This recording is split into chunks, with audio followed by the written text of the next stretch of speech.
Salut! Alors, moi c'est Yann, je suis un copain de Lina et de Mélanie. Ils m'ont gentiment demandé de leur donner une interview et j'ai accepté. Première question. Raconte un peu de la vie au Cameroun.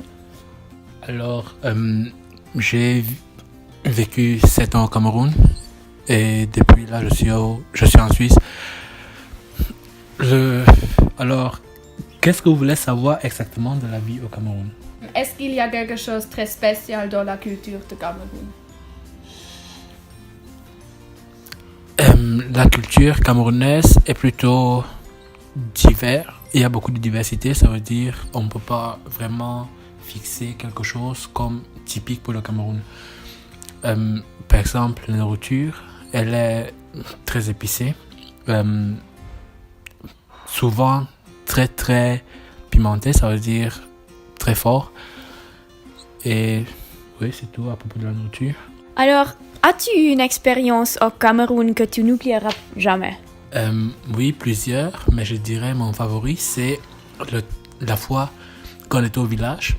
Il pleuvait très fort. Et là, un homme est venu avec un grand serpent, peut-être 5 mètres ou encore plus grand, et un diamètre de, je sais pas, peut-être un serpent de cette taille. Alors la tête était vraiment très énorme et nous les enfants on avait très peur. On pensait que le serpent vivait encore, mais en fait il était mort. Ça veut dire on a eu peur pour rien.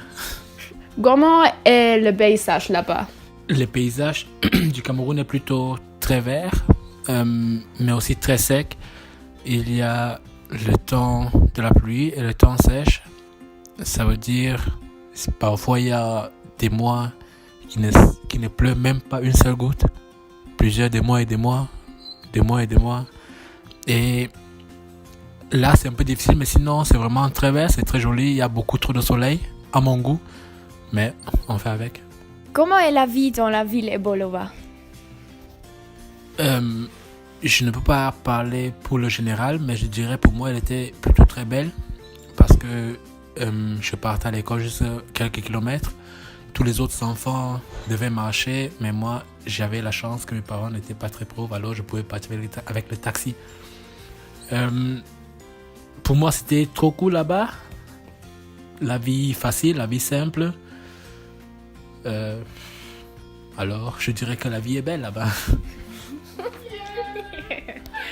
Est-ce qu'il est dangereux à Ebolova?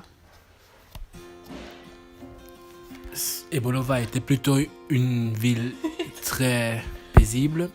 Le seul danger que j'ai vu, c'était plutôt les voitures qui n'étaient pas bien contrôlées par les gens qui les roulaient. Alors, si on ne faisait pas bien attention, on était renversé par une voiture jusqu'à la mort. Comment était l'école à Ebolova?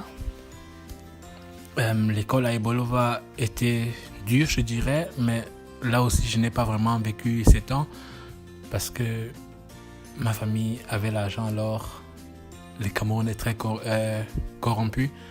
Même les écoles, moi je n'ai pas eu de problèmes, mais d'autres élèves avaient des problèmes à cause des maîtres qui pensaient qu'ils peuvent faire tout ce qu'ils veulent. L'école était merdique.